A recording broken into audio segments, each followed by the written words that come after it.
Assalamualaikum warahmatullahi wabarakatuh. Selamat datang kembali di channel Cerita Perjalanan.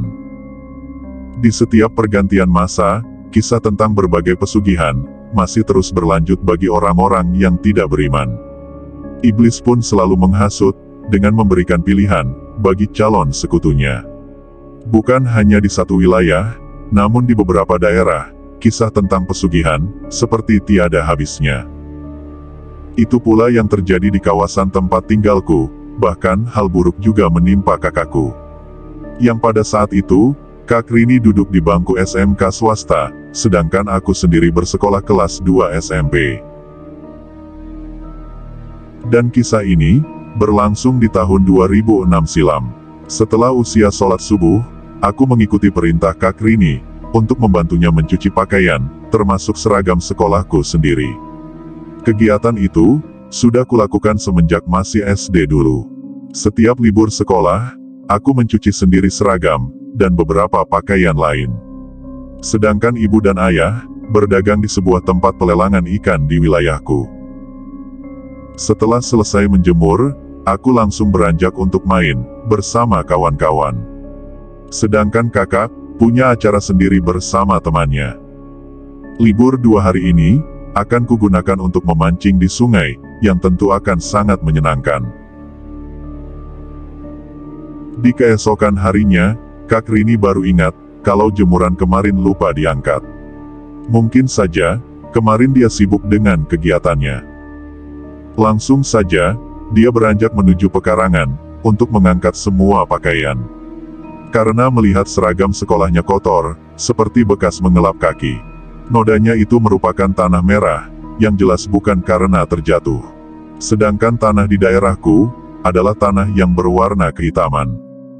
Anehnya, hanya seragam kakak saja yang kotor, sementara yang lain tidak ada noda sama sekali. Seketika, Kak Rini memanggilku dengan nada agak marah. Begitu aku mendekat, dia langsung menanyakan seragamnya yang kotor. Aku yang tidak tahu, dan menjawab apa adanya. Kak Rini mengambil baju seragamnya untuk dicuci lagi, sedangkan aku disuruh membawa pakaian yang lain, untuk dibawa masuk. Libur 2 hari terlewati, pagi itu sebelum berangkat sekolah, aku melihat ada yang aneh dengan Kak Rini. Mukanya agak pucat, dan malas untuk sarapan. Ketika kutanya kesehatannya, dia mengeleng, pertanda tidak ada apa-apa. Tapi aku tahu, bagaimana Kak Rini orangnya. Aku pun menyuruhnya untuk beristirahat, jika memang sedang tidak enak badan. Namun, tetap saja dia bergeming dan berucap, kalau kondisinya sehat. Sepulang sekolah, aku melihat kondisi Kak Rini kecapean, dan mukanya tambah pucat, dengan jalannya juga agak gontai, menandakan kalau kesehatannya lagi bermasalah. Setelah Kak Rini masuk ke kamar, aku pun beranjak untuk mengerjakan tugas di rumah kawan. Entah mengapa ada rasa cemas, yang kurasakan dengan keadaan Kak Rini. Sore hari saat pulang, aku langsung menengok ke kamar Kak Rini, raut wajahnya masih pucat, dan masih terbaring lemas. Aku bertanya pada ayah, yang hendak keluar dari kamar Kak Rini. Beliau memberitahukan, kalau Kak Rini sudah dibawa ke dokter, dan tidak ada yang perlu dikhawatirkan, dengan kondisinya.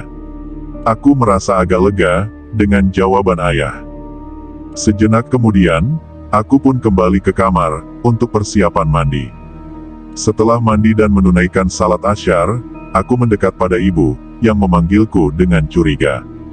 Beliau bertanya, apakah aku masuk ke kamarnya, dan mengambil uang yang disimpan.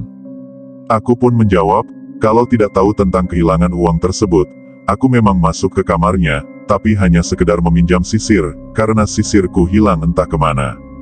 Sejenak, ibu terdiam. Tidak biasanya ibu kehilangan sesuatu, apalagi uang. Mungkin ibu berpikir tentang siapa pelakunya. Sesaat kemudian, ibu menyuruhku untuk kembali ke kamar. Seusai sholat Isya, aku melihat ada yang berbeda dari Kak Rini. Dia itu orang yang periang, tetapi tampak seperti pemurung. Pandangannya kosong, setiap kali ku ajak bicara. Dan atas perintah dari orang tuaku, malam ini aku menemani Kak Rini. Aku akan menggelar karpet untuk duduk di lantai. Ayah maupun ibu merasa khawatir dengan kondisi Kak Rini, meskipun dokter hanya memvonis sakit biasa. Sedangkan di malam itu, mereka tidak bisa meninggalkan pekerjaannya, karena ada janji penting dengan pelanggan. Malam beranjak naik, aku merasa lega, saat melihat Kak Rini sudah tidur dengan nyenyak, dan segera aku ikut pejamkan mata. Pada saat belum sepenuhnya tertidur, samar-samar aku mendengar suara derap kaki dari luar rumah, disusul kemudian suara selayak binatang babi, yang sangat riuh. Dan aku pun terjaga, ketika Kak Rini mendadak berteriak. Segera aku bangkit dan mendekat padanya. Nafas yang tersengal, dan matanya melotot, di sela aliran keringat yang membanjiri wajah. Aku yang menjadi panik, segera mencoba menenangkan Kak Rini, dengan memberinya segelas air putih. Akan tetapi, dia menolak. Setelah mulai tenang, ia kembali membaringkan tubuhnya, namun matanya masih menatap kosong, pada langit-langit rumah. Ada raut ketakutan di mimik wajahnya, dan aku pun bersyukur, karena malam itu terlewati, tanpa ada hal aneh yang menyusul. Di keesokan hari, aku menceritakan kejadian semalam pada orang tuaku. Tapi Kak Rini tetap bersekolah, meskipun dilarang oleh ayah dan ibu. Dia yang belum pulih benar, memberi alasan, kalau ada hal penting yang akan dibahas dengan teman-temannya. Hal itu, membuat ayah dan ibu, tidak bisa melarang lagi. Mereka berharap, kondisi Kak Rini akan segera membaik. Ternyata, Kak Rini membahas keberangkatannya, untuk pergi bersama teman-teman ke sebuah villa, di area Puncak Bogor. Hal itu diungkapkan ketika pulang sekolah, dengan meminta izin pada ibu. Memang kondisinya terlihat sudah membaik, namun aku melihat ada yang berbeda darinya. Hari yang ditunggu tiba, berangkatlah kakak ke puncak, bersama 7 temannya. Ketika sampai di villa yang dituju, mereka pun bersenang-senang, selayak remaja pada umumnya. Namun kawan-kawan, merasa ada yang berubah, dari Kak Rini. Dia cenderung murung, dan tidak bisa ceria seperti biasa. Yang paling aneh adalah, ketika Kak Rini mendadak tidak suka, dengan makanan berbahan daging. Padahal biasanya, dia sangat suka bakso atau sosis. Di malam harinya, mereka menjadi gempar, ketika Kak Rini diketahui kesurupan. Merasa bingung, salah satu kawannya menghubungi ayah, yang saat itu sudah ada di tempat kerjanya. Ibu merasa panik, namun dengan tenang, ayah menyuruh mereka, agar meminta bantuan pada penjaga villa. Sementara ia, akan segera menyusul ke sana. Setelah telepon ditutup, ayah dan ibu langsung berpamitan pada partner kerja, dan bergegas pulang. Akan tetapi, saat di perjalanan, ayah teringat dengan seorang kenalannya, yang bernama Pak Agus. Selain seorang yang berlangganan ikan, Pak Agus juga dikenal sebagai sosok yang memiliki ilmu kebatinan. Dan setelah melakukan diskusi dengan ibu, pada akhirnya mereka akan mengajak Pak Agus ke villa. Kebetulan, Pak Agus berada di rumah. Kedatangan ayah dan ibu, langsung disambut. Yang kemudian mengutarakan niat mereka, untuk minta bantuan, agar Kak Rini terhindar dari hal buruk. Dengan tenang, Pak Agus menyuruh, agar mereka menghubungi teman Kak Rini, dia akan langsung berbicara lewat ponsel saja. Pada saat sudah terhubung, ayah langsung menanyakan kondisi Kak Rini. Dan ketika tahu kalau belum ada perubahan, meski sudah dilakukan tindakan, kemudian ponsel diserahkan pada Pak Agus. Tanpa banyak tanya, Pak Agus menyuruh, agar ponsel didekatkan pada telinga Kak Rini. Setelah itu, Pak Agus mulai fokus, hingga terjadilah tanya jawab. Ayah dan ibu merasa khawatir, karena yang mereka dengar, bukanlah suara Kak Rini, melainkan suara seorang perempuan tua renta. Dan anehnya, terdengar sendawa. Lewat media ponsel tersebut, Pak Agus melakukan ritual, agar Kak Rini kembali dalam kondisi semula.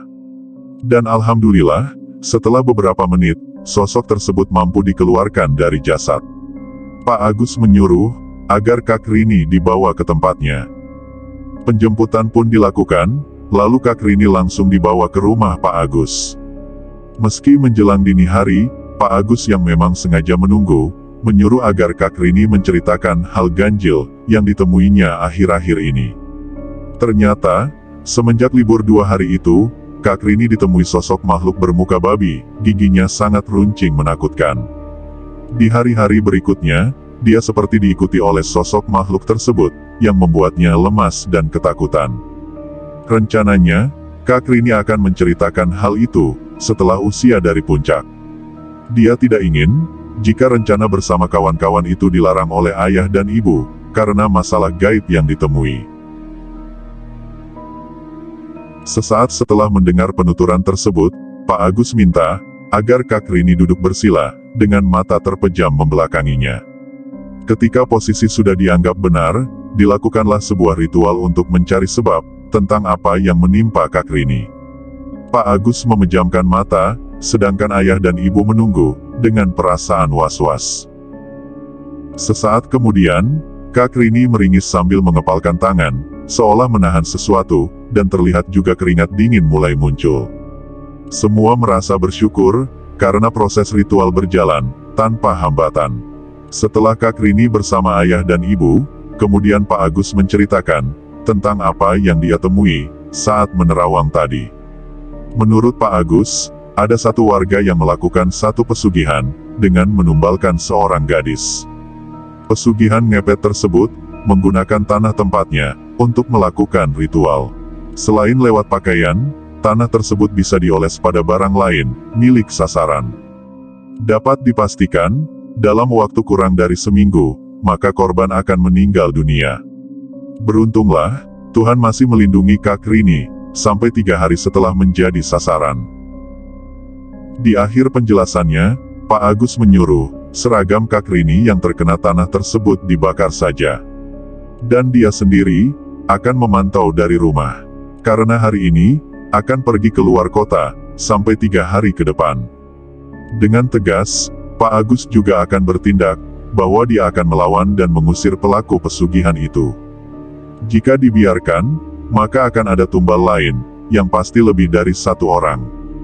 Benar saja, menjelang sore hari, ada warga yang tiba-tiba pindah, dengan alasan tidak cocok dengan hawa pedesaan. Menurut ayah, warga yang tinggal di kampung sebelah itu, baru saja ngontrak rumah selama 3 minggu. Entah memang orang tersebut atau bukan, yang menjadi pelaku pesugihan, seperti ucapan Pak Agus. Tapi yang jelas, setelah kepergiannya, para warga yang semula sering kehilangan uang, kini sudah aman. Keluargaku pun merasa bersyukur, karena Kak Rini mampu terhindar dari tunggal. Satu jenis pesugihan yang sangat berbahaya, karena menumbalkan gadis manapun yang dituju, terutama bukan anggota keluarganya. Sekian, cerita yang bisa saya bawakan. Jika kalian suka video ini, jangan lupa like, komen, dan subscribe, agar tidak ketinggalan cerita selanjutnya. Dan jika ada salah kata, ataupun ucapan, saya mohon maaf. Wassalamualaikum warahmatullahi wabarakatuh.